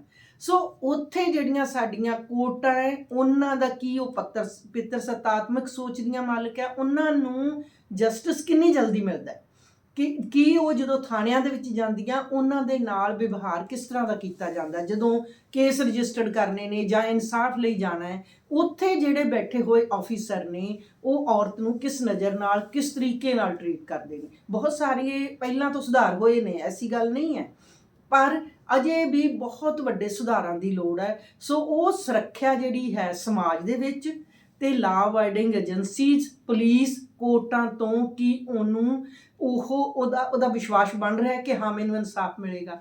ਫਿਰ ਘਰਾਂ ਦੇ ਵਿੱਚ ਇੱਕ ਇਸ ਤਰ੍ਹਾਂ ਦਾ ਵਾਤਾਵਰਨ ਹੈ ਜਿਹੜਾ ਕਿ ਔਰਤ ਨੂੰ ਦੁਜੈਲੇ ਦਰਜੇ ਤੇ ਰੱਖਦਾ ਹੈ। ਉਹਨੂੰ ਕਿਵੇਂ ਠੀਕ ਕੀਤਾ ਜਾਏ, ਉਹਦੇ ਲਈ ਸਾਨੂੰ ਕਿਹੜੇ ਰੋਡ ਮੈਪ, ਕਿਹੜੇ ਸਾਨੂੰ ਪੈਰਾਮੀਟਰਸ, ਕਿਹੜਾ ਮੈਨੀਫੈਸਟੋ ਤਿਆਰ ਕਰਨ ਦੀ ਲੋੜ ਹੈ। ਇਸੇ ਤਰ੍ਹਾਂ ਔਰਤਾਂ ਨੂੰ ਰੁਜ਼ਗਾਰ ਦਾ ਮੁੱਦਾ ਹੈ। ਪਿੱਛੇ ਜੇ ਇੱਕ ਨੋਟਿਸ ਮੈਂ ਪੜ੍ਹਿਆ, ਸੜਕ ਤੇ ਜਾਂਦਿਆਂ ਔਰਤਾਂ ਨੂੰ 33% ਰਿਜ਼ਰਵੇਸ਼ਨ। ਔਰਤਾਂ ਸਾਡੀਆਂ ਸਕੂਲ ਐਜੂਕੇਸ਼ਨ ਦੇ ਵਿੱਚ, ਕੰਪੀਟੀਸ਼ਨ ਦੇ ਵਿੱਚ, ਜਿਵੇਂ ਆਂਗਣਵਾੜੀ ਦੀ ਮੈਂ ਜ਼ਿਕਰ ਕੀਤਾ, ਸਾਡੀਆਂ ਆਸ਼ਾ ਵਰਕਰ ਦਾ ਕੀਤਾ, ਉਹ 'ਚ ਵੱਡੀ ਗਿਣਤੀ 'ਚ ਔਰਤਾਂ ਨੇ। ਪਰ ਜਿਹੜੇ ਦੂਸਰੇ ਸਾਡੇ ਜਿਹੜੇ ਅਦਾਰੇ ਨੇ, ਚਾਹੇ ਉਹ ਪ੍ਰਾਈਵੇਟ ਅਦਾਰਾ ਹੈ, ਤੇ ਚਾਹੇ ਗਵਰਨਮੈਂਟ ਦਾ। ਅਸੀਂ ਗਵਰਨਮੈਂਟ ਦੇ ਅਦਾਰੇ 'ਚ ਤਾਂ ਉਹਨਾਂ ਦੀ ਰਿਜ਼ਰਵੇਸ਼ਨ ਦੀ ਗੱਲ ਕਰਦੇ ਹਾਂ, ਹਾਂਜੀ ਹਾਂਜੀ ਕੀ ਅਸੀਂ ਪ੍ਰਾਈਵੇਟ ਅਦਾਰਿਆਂ ਦੇ ਵਿੱਚ ਵੀ ਉਹਨਾਂ ਦੀ ਰਿਜ਼ਰਵੇਸ਼ਨ ਦੀ ਗੱਲ ਕਰਦੇ ਹਾਂ, ਤੇ ਫਿਰ ਉੱਥੇ ਕੀ ਅਸੀਂ ਉਹਨਾਂ ਨੂੰ ਉਸ ਅਨੁਪਾਤ ਦੇ ਵਿੱਚ, ਕਈ ਵਾਰੀ ਕੁੜੀਆਂ ਸਾਡੀਆਂ ਜਿਹੜੀਆਂ ਹੈ ਉਹ ਕੰਪੀਟੀਸ਼ਨ 'ਚ ਅੱਗੇ ਨਿਕਲ ਜਾਂਦੀਆਂ ਤੇ ਉਹਦੇ 'ਚ ਮੁੰਡੇ ਸਾਡੇ ਪਿੱਛੇ ਰਹਿ ਜਾਂਦੇ ਆ। ਸੋ ਉੱਥੇ ਵੀ ਸਾਨੂੰ ਉਹਨਾਂ ਨੂੰ ਜਿਹੜੀ ਹੈ ਡਿਊ ਜਿਹੜਾ ਹੈ ਹਿੱਸਾ ਦੇਣ ਦੀ ਲੋੜ ਹੈ। ਸੋ ਇਸ ਕਰਕੇ ਸਾਡਾ ਚੌਥਾ ਇਹ ਰੁਜ਼ਗਾਰ ਦੇ ਨਾਲ ਸਿੱਖਿਆ ਦਾ, ਸਿਹਤ ਦਾ, ਸੁਰੱਖਿਆ ਦਾ, ਤੇ ਇੱਕ ਮੁੱਦਾ ਸਾਡਾ ਔਰਤਾਂ ਦਾ ਇੱਕ ਹੋਰ ਵੱਡਾ ਮੁੱਦਾ ਹੈ ਕਿ ਜਿਵੇਂ 33% ਰਿਜ਼ਰਵੇਸ਼ਨ ਦਾ ਮੁੱਦਾ ਸਾਡੀਆਂ ਪੰਚਾਇਤਾਂ ਦੇ ਵਿੱਚ, ਮਿਊਨਿਸਪੈਲਿਟੀ ਦੇ ਵਿੱਚ ਸਾਡਾ ਇਹ ਹੋ ਗਿਆ, ਪਰ ਜਿਹੜੀ ਸਾਡੀ ਵਿਧਾਨ ਸਭਾਵਾਂ ਦੇ ਵਿੱਚ ਤੇ ਪਾਰਲੀਮੈਂਟ 'ਚ ਹੋਣਾ ਬਾਕੀ ਹੈ। ਪਰ ਇੱਕ ਜਿਹੜਾ ਸਾਡਾ ਇੱਕ ਐਟਮੋਸਫੀਅਰ ਜਿਹੜਾ ਸਾਡੇ ਸਮਾਜ ਨੇ ਵੀ ਤਿਆਰ ਕਰਨਾ ਹੈ, ਉਹ ਇਹ ਹੈ ਕਿ ਕੀ ਜਿਹੜੀਆਂ ਔਰਤਾਂ ਅਸਲ ਦੇ ਵਿੱਚ ਨੁਮਾਇੰਦਗੀ ਕਰਦੀਆਂ ਨੇ, ਜਿਵੇਂ ਕਈ ਵਾਰੀ ਉਹਨਾਂ ਦੇ ਪਤੀ ਜਾਂ ਉਹਨਾਂ ਦੇ ਪੁੱਤਰ ਹੀ ਸਰਪੰਚੀ ਜਿਹੜਾ ਕਰੀ ਜਾ ਰਹੇ ਨੇ। ਬੜੀ ਹਾਸੋਹੀਣੀ ਗੱਲ ਸੀ, ਪਿਛਲੀਆਂ ਪੰਚਾਇਤ ਇਲੈਕਸ਼ਨਾਂ ਦੇ ਵਿੱਚ ਜਿਹੜੇ ਔਰਤਾਂ ਜਿੱਤੀਆਂ ਉਹਨਾਂ ਦੇ ਪਤੀਆਂ ਨੇ ਜਾ ਕੇ ਸਹੁੰ ਚੱਕ ਲਈ। ਮਤਲਬ ਸਾਡੀ ਜਿਹੜੀ ਮਸ਼ੀਨਰੀ ਹੈ ਉਹ ਇਸ ਗੱਲ ਲਈ ਅਵੇਅਰ ਹੀ ਨਹੀਂ ਹੈ ਕਿ ਜਿਹੜੀ ਔਰਤ ਚੁਣੀ ਗਈ ਹੈ ਉਸਨੇ ਸਹੁੰ ਚੁੱਕੀ ਹੈ ਜਾਂ ਨਹੀਂ। ਸੋ ਇਹ ਹਰ ਇੱਕ ਜਿਹੜਾ ਸਾਡਾ ਪਾਰਟ ਹੈ, ਜਿਹੜਾ ਸਾਡਾ ਮਸ਼ੀਨਰੀ ਦਾ, ਸੋਸ਼ੋ ਇਕਨੋਮਿਕ ਸਿਸਟਮ ਦਾ, ਉਹਦੇ ਵਿੱਚ ਔਰਤਾਂ ਦੀ ਹਿੱਸੇਦਾਰੀ ਔਰ ਰਿਸਪੈਕਟਫੁਲ ਹਿੱਸੇਦਾਰੀ ਬੜੀ ਜ਼ਰੂਰੀ ਹੈ। ਇਹ ਜਿਹੜੇ ਤੁਸੀਂ ਮੁੱਦੇ ਗਣਾਏ ਆ, ਇਹਨਾਂ ਨੂੰ ਪੰਜੇ ਮੁੱਦੇ ਜਿਹੜੇ ਇਹ ਤੁਸੀਂ ਸਮਝਦੇ ਵੀ ਉਹਨਾਂ ਦੇ ਮੈਨੀਫੈਸਟੋ ਦਾ ਹਿੱਸਾ ਹੋਣਾ ਚਾਹੀਦਾ। ਹੁਣ ਜਿਵੇਂ ਇੱਕ ਪਾਰਟੀ ਨੇ ਕਿਹਾ ਵੀ ਅਸੀਂ ਪੰਜਾਬ ਦੇ ਵਿੱਚ ਚੋਣਾਂ ਤੋਂ ਬਾਅਦ ਜੇ ਸਾਡੀ ਪਾਰਟੀ ਦੀ ਸਰਕਾਰ ਬਣਦੀ ਹੈ, ਅਸੀਂ 1000 ਰੁਪਈਆ ਪ੍ਰਤੀ ਔਰਤ ਨੂੰ ਦੇਵਾਂਗੇ ਜਿਸ ਦੀ ਉਮਰ 18 ਸਾਲ ਤੋਂ ਉੱਪਰ ਹੋਏਗੀ। ਤੁਸੀਂ ਕੀ ਇਹ ਔਰਤਾਂ ਨੂੰ ਆਪਣੇ ਵੱਲ ਆਕਰਸ਼ਿਤ ਕਰਨ ਦਾ ਮੁੱਦਾ ਹੈ ਜਾਂ ਔਰਤਾਂ ਨੂੰ ਜਿਹੜਾ ਐਮਪਾਵਰ ਕਰਨ ਦਾ ਮੁੱਦਾ, ਉਹਨੂੰ ਕਿਵੇਂ ਤੁਸੀਂ ਦੇਖਦੇ ਹੋ? ਨਹੀਂ, ਇਹ ਐਮਪਾਵਰਮੈਂਟ ਤਾਂ ਨਹੀਂ। ਅੱਜ ਦੇ ਸਮੇਂ 'ਚ ਜਦੋਂ ਚੋਣਾਂ ਤੋਂ ਪਹਿਲਾਂ ਇਹ ਗੱਲ ਕਹੀ ਜਾ ਰਹੀ ਹੈ, ਇਹ ਤਾਂ ਵੋਟ ਬੈਂਕ, ਵੋਟ ਖਰੀਦਣ ਦੀ ਗੱਲ ਹੈ। ਚੰਗੀ ਗੱਲ ਹੈ ਕਿ ਉਹ 1000 ਔਰਤਾਂ ਨੂੰ ਦੇਣਗੇ, ਪਰ ਸਾਡੇ ਪਰ ਜਿੱਥੇ ਉਹਨਾਂ ਦੀ ਸਰਕਾਰ ਉੱਥੇ ਨਹੀਂ ਦਿੱਤਾ ਉਹਨਾਂ। ਹਾਂ, ਜਿਹੜਾ ਇਹ ਆਪ ਨੇ ਕਿਹਾ ਕਿ ਅਸੀਂ 1000 ਦਿਆਂਗੇ, ਦੂਸਰੇ ਨੇ ਕਿਹਾ ਅਸੀਂ 2000 ਦੇ ਦਿਆਂਗੇ ਹਰ ਔਰਤ ਨੂੰ। ਗੱਲ ਕੀ, ਇੱਕ ਜਿਹੜੀ ਕੁੜੀ 18 ਸਾਲ ਤੋਂ ਉੱਪਰ ਦੀਆਂ ਔਰਤਾਂ ਨੂੰ ਦੇਣਗੇ। 18 ਸਾਲ ਤੱਕ ਜਿਹੜੀ ਔਰਤਾਂ ਦੀ ਐਜੂਕੇਸ਼ਨ ਆ ਉਹ ਕਹਿੰਦੇ ਜੀ ਫ੍ਰੀ ਹੈ, ਪਰ ਐਜੂਕੇਸ਼ਨ ਤੋਂ ਬਿਨਾਂ, ਫੀਸ ਤੋਂ ਬਿਨਾਂ ਉਹਨਾਂ ਦੀਆਂ ਹੋਰ ਲੋੜਾਂ ਵੀ ਬਹੁਤ ਨੇ। ਦੂਸਰੀ ਗੱਲ ਇਹ ਹੈ ਕਿ ਕੀ ਇੱਕ ਔਰਤ ਦੀ ਜਿਹੜੀ ਖਰਚਾ ਹੈ, ਉਹਨਾਂ ਦੀ ਜਿਹੜੀ ਉਹਨਾਂ ਦਾ ਰੱਖ ਰਖਾਵ ਹੈ, ਉਹ ਸਿਰਫ 1000 'ਚ ਹੈ। ਅੱਜ ਜਦੋਂ ਉਹਦੇ ਲਈ ਉਹਨਾਂ ਨੇ ਰੋਡ ਮੈਪ ਕੀ ਤਿਆਰ ਕੀਤਾ, ਉਹਦੇ ਲਈ ਜਿਹੜਾ ਹੈ ਉਹਨਾਂ ਨੇ ਕਿਹੜੇ ਗਰਾਊਂਡਸ ਤਿਆਰ ਕੀਤੀਆਂ ਨੇ ਕਿ ਕਿਸ ਤਰੀਕੇ ਨਾਲ 3 ਲੱਖ ਜਿਹੜਾ ਕਰੋੜ ਦਾ ਜ਼ਿਆਦਾ ਤਾਂ ਪੰਜਾਬ ਦੇ ਉੱਤੇ ਕਰਜ਼ਾ ਹੈ, ਤੇ ਉਹਦੇ ਲਈ ਜਿਹੜਾ ਹੈ ਉਹ ਕਰਜ਼ਾ ਜਿਹੜਾ ਹੈ ਉਹਨੂੰ ਪਾਸੇ ਕਰਨਗੇ ਜਾਂ ਇਹ ਪੈਸਾ ਆਏਗਾ ਕਿੱਥੋਂ, ਇਹ ਕਿਸੇ ਦੇ ਵਿੱਚ ਵੀ ਨਹੀਂ। ਉਹ ਸਿਰਫ ਮੇਰੇ ਪੁਆਇੰਟ ਆਫ ਵਿਊ ਦੇ ਨਾਲ ਇਹ ਬਹੁਤ ਜ਼ਿਆਦਾ ਜੁਮਲੇਬਾਜ਼ੀ ਹੈ। ਠੀਕ ਹੈ, ਉਹ ਦੇਣਗੇ, ਚੰਗੀ ਗੱਲ ਆ, ਅਸੀਂ ਇਹਦਾ ਸਵਾਗਤ ਕਰਦੇ ਹਾਂ ਵੀ 1000 ਦੇਣ, ਪਰ 1000 ਦੇ ਨਾਲ ਔਰਤ ਦਾ ਗੁਜ਼ਾਰਾ ਨਹੀਂ ਹੈ, ਨਾ ਹੀ ਔਰਤਾਂ ਮੰਗਦੀਆਂ। ਅਗਰ ਉਹ ਕਹਿੰਦੇ ਕਿ ਅਸੀਂ ਹਰ ਇੱਕ ਔਰਤ ਨੂੰ ਕੁਝ ਜਿਹੜਾ ਹੈ ਲੋਨ ਪੈਸਾ ਬਿਨਾਂ ਵਿਆਜ ਤੋਂ ਹਰ 18 ਸਾਲ ਤੋਂ ਬਾਅਦ ਦੀ ਔਰਤ ਨੂੰ ਅਸੀਂ 10 ਲੱਖ 15 ਲੱਖ ਲੋਨ ਦੇਵਾਂਗੇ ਤਾਂ ਕਿ ਉਹ ਆਪਣਾ ਕੰਮ ਸ਼ੁਰੂ ਕਰ ਸਕਣ, ਜਾਂ ਅਸੀਂ ਉਹਨਾਂ ਨੂੰ ਰੁਜ਼ਗਾਰ, ਉਹਨਾਂ ਦਾ ਜਿਹੜਾ ਹੈ ਰੁਜ਼ਗਾਰ ਦੀ ਗਰੰਟੀ ਦਿਆਂਗੇ। ਦੂਸਰੇ ਪਾਸੇ ਜਿਹੜੀ ਮਿਨੀਮਮ ਵੇਜ ਹੈ ਉਹਦੀ 15000 ਘੱਟੋ ਘੱਟ 18000 ਦੀ ਜਿਹੜੀ ਮੰਗ ਹੈ ਕਿ 18000 ਰੁਪਇਆ ਜਿਹੜਾ ਹੈ ਉਹ ਹਰ ਇੱਕ ਉਹਨੂੰ ਬੇਰੁਜ਼ਗਾਰੀ ਭੱਤਾ ਮਿਲਣਾ ਚਾਹੀਦਾ। ਤੁਸੀਂ ਅੱਜ ਦੀ ਮਹਿੰਗਾਈ ਦੇ ਵਿੱਚ ਜਦੋਂ 1900 ਰੁਪਏ ਦੀ ਜਿਹੜਾ ਹੈ ਗੈਸ ਦਾ ਸਿਲੰਡਰ ਹੋ ਚੁੱਕਿਆ ਹੈ, ਸਾਡਾ 100 ਰੁਪਏ ਨੂੰ ਸਾਡਾ ਪੈਟਰੋਲ ਜਿਹੜਾ ਹੋ ਚੁੱਕਿਆ ਹੈ, ਡੀਜ਼ਲ ਇੰਨਾ ਮਹਿੰਗਾ ਹੋ ਚੁੱਕਿਆ, ਸਾਡੇ ਪਲਸਸ ਇੰਨੇ ਮਹਿੰਗੇ ਨੇ, ਕਿਉਂਕਿ ਸਾਡੇ ਜਿਹੜੇ ਸਾਡੀਆਂ ਦਾਲਾਂ ਅਨਾਜ ਹੈ ਉਹ ਵੀ ਬਹੁਤ ਦਾਲਾਂ ਮਹਿੰਗੀਆਂ ਹੋ ਚੁੱਕੀਆਂ, ਉਹ ਆਉਂਦਾ ਹੀ ਨਹੀਂ ਹਿੱਸਾ।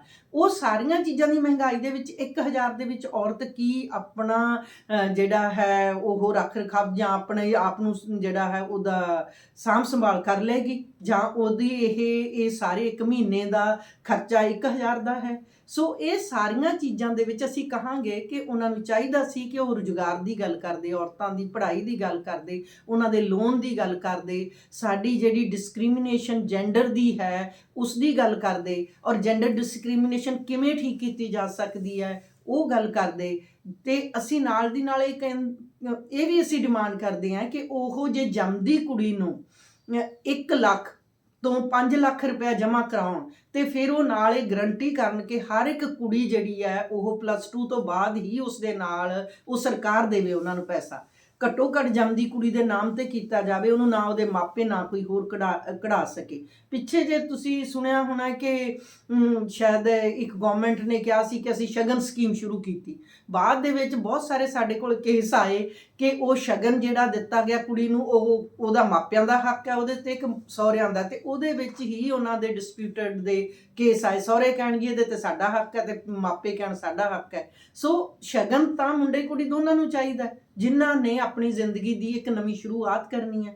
ਸੋ ਇਸ ਕਰਕੇ ਜਿਹੜਾ ਮੈਨੂੰ ਇਹ ਲੱਗਿਆ ਸਾਰੀਆਂ ਪਾਰਟੀਆਂ ਦੇ ਜੁਮਲਿਆਂ ਤੋਂ ਕਿ ਕਿਸੇ ਦੇ ਕੋਲੇ ਸੋਲਿਡ ਰੋਡ ਮੈਪ ਨਹੀਂ ਹੈ ਕਿ ਕਿਸ ਤਰੀਕੇ ਨਾਲ ਪੰਜਾਬ ਨੂੰ ਸੰਕਟ 'ਚੋਂ ਕੱਢਣਾ ਹੈ। ਪੰਜਾਬ ਅੱਜ ਸਾਡੇ ਦੇਸ਼ ਦੇ ਵਿੱਚ 16ਵੇਂ ਨੰਬਰ ਤੇ ਚਲਾ ਗਿਆ, ਜਿਹੜਾ ਕਿ ਪਹਿਲੇ ਤੇ ਦੂਸਰੇ ਨੰਬਰ ਤੇ ਕਿਸੇ ਸਮੇਂ ਹੁੰਦਾ ਸੀ। ਸੋ ਇਹਦੇ ਵਿੱਚ ਬਹੁਤ ਸਾਰੀ ਕਰਪਸ਼ਨ ਨੇ ਸਾਨੂੰ ਜਿਹੜਾ ਹੈ ਪੰਜਾਬ ਨੂੰ ਤਬਾਹ ਕੀਤਾ ਹੈ ਤੇ ਔਰਤਾਂ ਦਾ ਹਿੱਸਾ ਹਮੇਸ਼ਾ ਹੀ ਪਿੱਛੇ ਰਿਹਾ, ਕਿਉਂਕਿ ਸੋਸ਼ੋ ਇਕਨੋਮਿਕ ਸਿਸਟਮ ਦੇ ਵਿੱਚ ਔਰਤਾਂ ਨੂੰ ਉਹ ਦਰਜਾ ਪ੍ਰਾਪਤ ਨਹੀਂ ਹੁੰਦਾ ਜਿਹੜਾ ਇੱਕ ਆਮ ਮਰਦ ਨੂੰ ਹੈ। ਤੁਸੀਂ ਜਿਹੜੀ ਮਹਿੰਗਾਈ ਦੀ ਕਾਫੀ ਗੱਲ ਕੀਤੀ ਹੈ, ਤੁਹਾਡਾ ਖਿਆਲ ਮਹਿੰਗਾਈ ਇੱਕ ਚੋਣ ਮੁੱਦਾ ਹੋਏਗਾ ਜਾਂ ਇੱਕ ਬੁਨਿਆਦੀ ਮੁੱਦਾ ਹੋਣਾ ਚਾਹੀਦਾ ਵੀ ਮਹਿੰਗਾਈ ਨੂੰ ਕਿਤੇ ਨਾ ਕਿਤੇ ਨੱਥ ਪਾਈ ਜਾਵੇ? ਜਦੋਂ ਮਹਿੰਗਾਈ ਵੱਧਦੀ ਹੈ ਸਭ ਤੋਂ ਵੱਧ ਜਿਹੜੀ ਔਰਤਾਂ ਦੀ ਜਿਹੜੀ ਰਸੋਈ ਆ ਉਹ ਡਾਵਾਂਡੋਲ ਹੁੰਦੀ ਹੈ, ਤੇ ਇਸ ਕਰਕੇ ਮਹਿੰਗਾਈ ਵੀ ਇੱਕ ਮੁੱਦਾ ਹੋਣਾ ਚਾਹੀਦਾ। ਬਿਲਕੁਲ, ਮਹਿੰਗਾਈ ਤਾਂ ਪੰਜਾਬ ਦੇ ਵਿੱਚ ਮੁੱਦਾ ਹੋਣਾ ਹੀ ਚਾਹੀਦਾ, ਪਰ ਕਿਉਂਕਿ ਮਹਿੰਗਾਈ ਤਾਂ ਪੂਰੇ ਦੇਸ਼ ਦਾ ਮੁੱਦਾ ਹੈ। ਹਾਂ, ਮੈਂ ਇਹੀ ਕਹਿਣਾ ਚਾਹ ਰਹੀ ਸੀ ਕਿ ਮਹਿੰਗਾਈ ਜਿਹੜੀ ਆ ਉਹ ਪੰਜਾਬ ਦਾ ਮੁੱਦਾ ਤਾਂ ਹੈ, ਪਰ ਪੰਜਾਬ ਦਾ ਮਹਿੰਗਾਈ ਦਾ ਮੁੱਦਾ ਜਿਹੜਾ ਹੈ ਹਿੰਦੁਸਤਾਨ ਦੀ ਮਹਿੰਗਾਈ ਨਾਲ ਜੁੜਿਆ ਹੋਇਆ ਹੈ, ਕਿਉਂਕਿ ਸੈਂਟਰ ਬਹੁਤ ਕੁਝ ਕੰਟਰੋਲ ਕਰ ਰਿਹਾ। ਜਿਵੇਂ ਕਿਸਾਨੀ ਦਾ, ਖੇਤੀ ਦਾ ਮੁੱਦਾ ਸੀ, ਖੇਤੀ ਦਾ ਮੁੱਦਾ ਜਿਹੜਾ ਹੈ ਉਹ ਸਟੇਟ ਸਬਜੈਕਟ ਹੈ। ਇਸੇ ਤਰ੍ਹਾਂ ਹੀ ਸਾਡਾ ਐਜੂਕੇਸ਼ਨ ਵੀ ਸਟੇਟ ਸਬਜੈਕਟ ਹੈ। ਹੁਣ ਪਿੱਛੇ ਜੇ ਮੋਦੀ ਸਰਕਾਰ ਨੇ ਕੀ ਕੀਤਾ ਕਿ ਸਾਡੀ ਐਜੂਕੇਸ਼ਨ ਦਾ ਵੀ ਸਟੇਟ ਸਬਜੈਕਟ ਕੱਢ ਕੇ ਉਹਦੇ 'ਚ ਕੁਝ ਸਿਲੇਬਸ ਨੂੰ ਜਿਹੜਾ ਨਿਰਧਾਰਿਤ ਕਰਨ ਦੀਆਂ ਬਹੁਤ ਸਾਰੀਆਂ ਸਕੀਮਾਂ ਐਸੀਆਂ ਆਈਆਂ ਜਿਹੜਾ ਉਹਨਾਂ ਨੇ ਸੈਂਟਰ ਸਬਜੈਕਟ ਦੇ ਵਿੱਚ ਪਾ ਦਿੱਤਾ, ਜਿਹੜੀ ਸਾਡੀ ਇੱਕ ਕੰਕਰੀਟ ਲਿਸਟ ਹੁੰਦੀ ਹੈ ਉਹਦੇ ਵਿੱਚ ਪਾ ਦਿੱਤਾ ਗਿਆ। ਸੋ ਇਸ ਕਰਕੇ ਇਹ ਸਾਰੇ ਮੁੱਦੇ ਜਿਹੜੇ ਆ, ਮਹਿੰਗਾਈ ਦੀ ਸਭ ਤੋਂ ਜ਼ਿਆਦਾ ਮਾਰ ਔਰਤਾਂ ਚੱਲਦੀਆਂ ਨੇ, ਕਿਉਂਕਿ ਜੇ ਔਰਤ ਵੈਸੇ ਤਾਂ ਸਮਾਜ ਦੇ ਵਿੱਚ ਕੋਈ ਵੀ ਸੰਕਟ ਆਵੇ ਉਹ ਗਰੀਬ ਤੇ ਔਰਤਾਂ ਨੂੰ ਸਭ ਤੋਂ ਵੱਧ ਚੱਲਣਾ ਪੈਂਦਾ ਮੇਰੇ ਕੋਲ। ਹਾਂ ਬਿਲਕੁਲ, ਸਾਡਾ ਜਿਹੜਾ ਦਲਿਤ ਵਰਗ ਹੈ, ਮਜ਼ਦੂਰ ਵਰਗ ਹੈ, ਉਹ ਤੇ ਇੰਨੀ ਮਹਿੰਗਾਈ ਦੇ ਵਿੱਚ 2 ਵਕਤ ਦੀ ਰੋਟੀ ਵੀ ਉਹਨੂੰ ਬਹੁਤ ਮੁਸ਼ਕਲ ਹੈ। ਤੇ ਜਦੋਂ ਔਰਤਾਂ ਜਿਹੜੀਆਂ, ਕਈ ਵਾਰੀ ਘਰਾਂ ਦੇ ਵਿੱਚ ਲੜਾਈਆਂ ਇਸ ਗੱਲ ਤੇ ਹੁੰਦੀਆਂ ਕਿ ਅਸੀਂ ਘਿਓ ਜਿਹੜਾ ਲਿਆਂਦਾ ਸੀ ਤੁਸੀਂ ਜਲਦੀ ਖਤਮ ਕਰ ਦਿੱਤਾ, ਹਾਲਾਂਕਿ ਜਲਦੀ ਨਹੀਂ ਖਤਮ ਹੁੰਦਾ, ਘਿਓ ਮਹਿੰਗਾ ਹੋ ਗਿਆ, ਦਾਲਾਂ ਮਹਿੰਗੀਆਂ ਹੋਈਆਂ, ਸਾਡੀਆਂ ਹੋਰ ਚੀਜ਼ਾਂ ਜਿਹੜੇ ਸਾਡੇ ਪਲਸੇਜ ਨੇ ਉਹ ਮਹਿੰਗੇ ਹੋ ਗਏ। ਸੋ ਉਹਦੇ ਨਾਲ ਇੱਕ ਪਰਿਵਾਰ ਦਾ ਖਰਚਾ ਦਿਨ ਬ ਦਿਨ ਵਧਿਆ ਤੇ ਔਰਤਾਂ ਫਿਰ ਆਪਣੇ ਤੇ ਕੱਟ ਲਾ ਲੈਂਦੀਆਂ, ਜਦੋਂ ਕਿ ਔਰਤਾਂ ਨੂੰ ਜਿਹੜਾ ਪੋਸ਼ਣ ਦਾ ਜਿਹੜਾ ਹੈ, ਖਾਦ ਖੁਰਾਕ ਜ਼ਿਆਦਾ ਚਾਹੀਦੀ ਹੁੰਦੀ ਹੈ, ਕਿਉਂਕਿ ਉਹਨਾਂ ਨੇ ਇੱਕ ਤਾਂ ਜਿਹੜਾ ਹੈ ਰੀਪਰੋਡਕਟਿਵ ਜਿਹੜਾ ਸਾਡਾ ਜਿਹੜਾ ਹੈ ਜਨਨ ਜਿਹੜਾ ਹੈ ਉਹ ਔਰਤਾਂ ਦੇ ਹਿੱਸੇ ਆਇਆ, ਉਸਨੇ ਉਸ ਵਿਰਾਸਤ ਨੂੰ ਵੀ ਤੋੜਨਾ ਹੈ, ਸੰਭਾਲਣਾ ਵੀ ਹੈ, ਤੇ ਨਾਲ ਦੀ ਨਾਲ ਜਿਹੜਾ ਇਹ ਮਾਰ ਔਰਤਾਂ ਦੇ ਚੁੱਲ੍ਹੇ ਦੇ ਉੱਤੇ ਬਹੁਤ ਜ਼ਿਆਦਾ ਪੈਂਦੀ ਹੈ, ਉਹਨਾਂ ਦੀ ਕਿਚਨ ਦੇ ਉੱਤੇ ਪੈਂਦੀ ਹੈ, ਤੇ ਇਹਦੇ ਨਾਲ ਫਿਰ ਔਰਤਾਂ ਜਿਹੜਾ ਹੈ ਉਹਨਾਂ ਦਾ ਆਹਾਰ ਦਾ ਜਿਹੜਾ ਹਿੱਸਾ ਉਹਨਾਂ ਦੇ ਘੱਟ ਹੈ, ਫਿਰ ਸਿਹਤ ਦੇ ਉੱਤੇ ਉਹਨਾਂ ਦਾ ਅਸਰ ਪੈਂਦਾ ਹੈ, ਸਿਹਤ ਦੇ ਪੈ ਕੇ ਉਹਨਾਂ ਦੀ ਸਮੁੱਚੀ ਹੈਲਥ ਤੇ ਪੈਂਦਾ ਹੈ। ਅਜੇ ਵੀ ਸਾਡੀਆਂ ਬਹੁਤ ਸਾਰੀਆਂ ਔਰਤਾਂ ਜਿਹੜੀਆਂ ਜਿਹੜੀ ਖੂਨ ਦੀ ਕਮੀ ਦੇ ਕਰਕੇ ਉਹ ਆਪਣੀ ਜਿਹੜੀ ਆਮ ਜਿਹੜੀ ਸਾਡੀ ਐਵਰੇਜ ਉਮਰ ਹੈ ਉਦੋਂ ਤੋਂ ਪਹਿਲਾਂ ਉਹ ਜਿਹੜਾ ਹੈ ਉਹ ਦਮ ਤੋੜ ਜਾਂਦੀਆਂ ਨੇ, ਜਾਂ ਜਿਹੜੀਆਂ ਪ੍ਰਸੂਤੀ ਸਮੇਂ ਦੇ ਵਿੱਚ ਬਹੁਤ ਸਾਰੀਆਂ ਔਰਤਾਂ ਜਿਹੜੀਆਂ ਹੈ ਉਹਨਾਂ ਦੀ ਮੌਤ ਹੋ ਜਾਂਦੀ। ਜਿਹੜਾ ਦੇਸ਼ ਦੇ ਵਿੱਚ ਕਿਸਾਨ ਅੰਦੋਲਨ ਚੱਲਿਆ ਉਹਨੇ ਕਿੰਨਾ ਕੁ ਜਾਗਰੂਕਤਾ ਦਾ ਪੱਧਰ ਚੁੱਕਣ ਦੇ ਵਿੱਚ ਹਿੱਸਾ ਪਾਇਆ? ਕਿ ਉਹਦੀ ਰਿਫਲੈਕਸ਼ਨ ਜਿਹੜੀਆਂ ਆ ਰਹੀਆਂ ਵਿਧਾਨ ਸਭਾ ਚੋਣਾਂ 'ਚ ਕਿਸੇ ਰੂਪ 'ਚ ਹੋਏਗੀ? ਹਾਂ, ਇਹ ਔਰਤਾਂ ਦੀ ਕਾਫੀ ਸ਼ਮੂਲੀਅਤ ਜਿਹੜੀ ਹੈ ਇਸ ਅੰਦੋਲਨ ਦੇ ਵਿੱਚ ਰਹੀ ਹੈ। ਇਹ ਤੇ ਬੜਾ ਹੀ ਅਹਿਮ ਮੁੱਦਾ ਜੰਮੂ ਜੀ। ਪਿਛਲੇ 3-4 ਮਹੀਨੇ ਤੋਂ, ਜਾਂ ਖਾਸ ਕਰਕੇ ਜਦੋਂ ਤੱਕ ਜਿਹੜਾ ਜਿੱਤ ਦੇ ਜਸ਼ਨ ਹੋਏ ਨੇ ਉਹਦੇ 'ਚ ਪਹਿਲੀ ਵਾਰੀ ਹੋਇਆ ਕਿ ਕਿਸਾਨੀ ਅੰਦੋਲਨ ਵਿੱਚ ਔਰਤਾਂ ਦੀ ਜਿਹੜੀ ਭੂਮਿਕਾ ਹੈ ਉਹ ਵੱਡੇ ਪੱਧਰ ਤੇ ਅੰਕਿਤ ਕੀਤੀ ਗਈ ਹੈ। ਔਰਤਾਂ ਦੇ ਵਿੱਚ ਇੰਨੀ ਯੁਰਤ ਆਈ ਹੈ, ਇੱਕ ਜਿਹਨੂੰ ਅਸੀਂ ਸੋਸ਼ਲ ਜਿਹੜੀ ਹੈ ਚੇਂਜ ਦੀ ਗੱਲ ਕਰਦੇ ਹਾਂ, ਸਮਾਜਿਕ ਬਦਲਾਵ ਜਿਹੜਾ ਹੈ ਉਹਦੇ ਨਾਲ ਉਹ ਕੁਐਸਚਨ ਕਰਨ ਦੇ ਲਈ ਉਹਨਾਂ ਦੇ ਵਿੱਚ ਯੁਰਤ, ਉਹਨਾਂ ਦੇ ਵਿੱਚ ਜਿਹੜੀ ਸਾਡੀ ਇੱਕ ਗੱਲ ਕਹਿਣ ਦੀ ਵੀ ਅਸੀਂ ਵੀ ਗੱਲ ਕਰ ਸਕਦੀਆਂ। ਇਹ ਇੱਕ ਸਮਾਜਿਕ ਬਦਲਾਵ ਜ਼ਰੂਰ ਆਇਆ ਤੇ ਉਹਨਾਂ ਦੀ ਸੋਚ ਦੇ ਵਿੱਚ ਵੀ ਬਦਲਾਵ ਆਇਆ ਤੇ ਔਰਤਾਂ ਦੀ ਭੂਮਿਕਾ ਨੂੰ ਅੰਕਿਆ ਨਹੀਂ ਜਾਂਦਾ, ਪਰ ਭੂਮਿਕਾ ਉਹਨਾਂ ਦੀ ਹਮੇਸ਼ਾ ਅਹਿਮ ਹੁੰਦੀ ਹੈ, ਚਾਹੇ ਉਹ ਇਲੈਕਸ਼ਨ ਹੋਏ, ਚਾਹੇ ਉਹ ਸਾਡੀਆਂ ਜਿਹੜੀਆਂ ਹੈ ਪੀਪਲਜ਼ ਮੂਵਮੈਂਟ ਹੋਣ। ਸੋ ਔਰਤਾਂ ਇਹਦੇ ਵਿੱਚ ਵੀ ਵੱਧ ਚੜ੍ਹ ਕੇ ਹਿੱਸਾ ਲੈਣੀਆਂ, ਪਰ ਇੱਥੇ ਫਿਰ ਉਹੀ ਗੱਲ ਹੈ ਕਿ ਸਾਰੀਆਂ ਪਾਰਟੀਆਂ ਔਰਤਾਂ ਨੂੰ ਬਣਦੀ ਨੁਮਾਇੰਦਗੀ ਨਹੀਂ ਦਿੰਦੀਆਂ। ਜਿਸ ਤਰ੍ਹਾਂ ਕਿ ਅਸੀਂ ਮੁੱਦਾ ਉਠਾਇਆ ਹੋਇਆ ਕਿ 33% ਰਿਜ਼ਰਵੇਸ਼ਨ ਦਾ, ਤੇ ਅਸੀਂ ਚਾਹੁੰਦੇ ਹਾਂ ਕਿ ਪਾਰਟੀਆਂ ਆਪਣੇ ਲੈਵਲ ਦੇ ਉੱਤੇ 33% ਰਿਜ਼ਰਵੇਸ਼ਨ ਕਰਨ। ਅਗਰ ਸੈਂਟਰ ਗਵਰਨਮੈਂਟ ਅਜੇ ਤੱਕ ਨਹੀਂ ਕਰਦੀ, ਪੰਜਾਬ ਨੂੰ ਇਸ ਦੇ ਗੱਲ ਲਈ ਅੱਗੇ ਆਉਣਾ ਚਾਹੀਦਾ ਹੈ ਤੇ ਆਪਣੇ ਇਸ ਮੈਨੀਫੈਸਟੋ ਦੇ ਵਿੱਚ, ਇਸ ਚੋਣਾਂ ਦੇ ਵਿੱਚ ਸਾਰੀਆਂ ਪਾਰਟੀਆਂ, ਚਾਹੀਦਾ ਤਾਂ 50% ਹੈ, ਪਰ ਘੱਟੋ ਘੱਟ 33% ਰਿਜ਼ਰਵੇਸ਼ਨ ਜ਼ਰੂਰ ਆਪਣੀਆਂ ਔਰਤਾਂ ਨੂੰ ਜਿਹੜੀਆਂ ਟਿਕਟਾਂ ਦੇਣ। ਇੱਕ ਆਖਰੀ ਸਵਾਲ ਹੈ ਕਿ ਯੂਪੀ ਦੇ ਵਿੱਚ ਜਿਹੜੀ ਪ੍ਰਿੰਕਾ ਗਾਂਧੀ, ਉਹਨੇ ਕਿਹਾ ਵੀ ਕਾਂਗਰਸ ਪਾਰਟੀ ਇਸ ਵਾਰੀ 40% ਔਰਤਾਂ ਨੂੰ ਟਿਕਟਾਂ ਦੇਗੀ। ਕੀ ਪੰਜਾਬ ਨੂੰ ਵੀ ਇਹ ਫੋਲੋ ਕਰਨਾ ਚਾਹੀਦਾ? ਬਿਲਕੁਲ ਫਾਲੋ ਕਰਨਾ ਚਾਹੀਦਾ ਹੈ। ਅਗਰ ਉਹ ਪਹਿਲੀ ਗੱਲ ਤਾਂ ਇਹ ਹੈ ਕਿ ਇਹ ਕਿਹਾ ਜਾਂਦਾ ਹੈ, ਆਮ ਇਹ ਧਾਰਨਾ ਬਣਾਈ ਹੋਈ ਹੈ ਕਿ ਔਰਤਾਂ ਦਾ ਜਿਹੜਾ ਸਕਸੈਸ ਰੇਟ ਆ ਉਹ ਘੱਟ ਹੁੰਦਾ ਹੈ, ਪਰ ਜਦੋਂ ਕਿਉਂਕਿ ਔਰਤਾਂ ਜਿਹੜੀਆਂ ਪਿਛਲੇ ਕਾਫੀ ਲੰਬੇ ਸਮੇਂ ਤੋਂ ਉਹਨਾਂ ਦੀ ਜਿਹੜੀ ਪਾਰਟਿਸਿਪੇਸ਼ਨ ਇਨ ਦਾ ਪੀਪਲ, ਜਿਹੜੀ ਸਾਡਾ ਜਿਹੜਾ ਖਾਸ ਕਰਕੇ ਵਿਧਾਨ ਸਭਾਵਾਂ 'ਚ ਹਰ ਮਰਲੇ ਦੇ ਵਿੱਚ ਜਿਹੜਾ ਸਮਾਜ ਦਾ ਹੈ ਉਹਦੇ 'ਚ ਘੱਟ ਹੈ ਤੇ ਉਹਨਾਂ ਦਾ ਐਕਸਪੋਜ਼ਰ ਨਹੀਂ ਹੁੰਦਾ। ਪਰ ਜੇ ਕੌਨਸ਼ੀਅਸਲੀ ਤੁਸੀਂ ਕਿਸੇ ਵਰਗ ਨੂੰ ਉੱਪਰ ਚੁੱਕਣਾ ਹੈ ਤੇ ਉਹਦੇ ਲਈ ਤੁਹਾਨੂੰ ਵਿਸ਼ੇਸ਼ ਯਤਨ ਕਰਨੇ ਪੈਣਗੇ। ਤੇ ਪੰਜਾਬ ਬਹੁਤ ਸਾਰੀਆਂ ਚੀਜ਼ਾਂ 'ਚ ਅਗਵਾਈ ਕਰਦਾ ਹੈ, ਜਿਵੇਂ ਅੰਦੋਲਨ ਦੇ ਵਿੱਚ ਵੀ ਪੰਜਾਬ ਨੇ ਅਗਵਾਈ ਕੀਤੀ ਹੈ ਹਿੰਦੁਸਤਾਨ ਦੀ, ਔਰ ਪੰਜਾਬ ਨੂੰ ਇਹ ਮਾਪਦੰਡ ਜਿਹੜੇ ਹੈ ਨਿਰਧਾਰਿਤ ਵੀ ਕਰਨੇ ਚਾਹੀਦੇ ਔਰ ਪੈਰਾਮੀਟਰ ਸਥਾਪਿਤ ਕਰਨੇ ਚਾਹੀਦੇ ਹੈ ਕਿ ਉਹ ਪੰਜਾਬ ਵੀ ਉਹਨਾਂ ਨੂੰ 40% ਦੇਵੇ। ਜੇ ਜਿਹੜੀ ਪ੍ਰਿਯੰਕਾ ਗਾਂਧੀ ਦੀ ਜਿਹੜੀ ਪਾਰਟੀ ਹੈ, ਅਗਰ ਉਹ ਆਪਣਾ ਯੂਪੀ ਦੇ ਵਿੱਚ 40% ਦੇ ਰਹੀ ਆ ਤੇ ਇੱਥੇ ਵੀ ਕਾਂਗਰਸ ਪਾਰਟੀ 40% ਉਹਨਾਂ ਨੂੰ ਟਿਕਟਾਂ ਦਾ ਦੇਵੇ, ਇੱਕ ਵਾਰੀ ਤਾਂ ਔਰਤਾਂ ਅੱਗੇ ਆਉਣ, ਫਿਰ ਉਸ ਤੋਂ ਬਾਅਦ ਅਗਲਾ ਜਿਹੜਾ ਹੈ ਪੜਾਅ, ਜਿਹੜਾ ਸਾਡਾ ਦੂਸਰੀ ਸਟੇਜ ਆ ਔਰਤਾਂ ਦੀ, ਫੇਰ ਹੀ ਸ਼ੁਰੂ ਹੋਏਗੀ। ਪ੍ਰੋਫੈਸਰ ਸਾਹਿਬ, ਤੁਹਾਡਾ ਸਾਡੇ ਸ਼ੋਅ 'ਚ ਜੁੜਨ ਲਈ ਬਹੁਤ ਬਹੁਤ ਸ਼ੁਕਰੀਆ। ਇੱਥੇ ਸਾਡੇ ਸ਼ੋਅ ਦਾ ਸਮਾਂ ਸਮਾਪਤ ਹੁੰਦਾ। ਤੁਹਾਡੇ ਤੋਂ ਅਸੀਂ ਆਪਣੇ ਦਰਸ਼ਕਾਂ ਕੋਲੋਂ ਆਗਿਆ ਲੈਂਦੇ। ਬਹੁਤ ਬਹੁਤ ਧੰਨਵਾਦ। ਸ਼ੁਕਰੀਆ।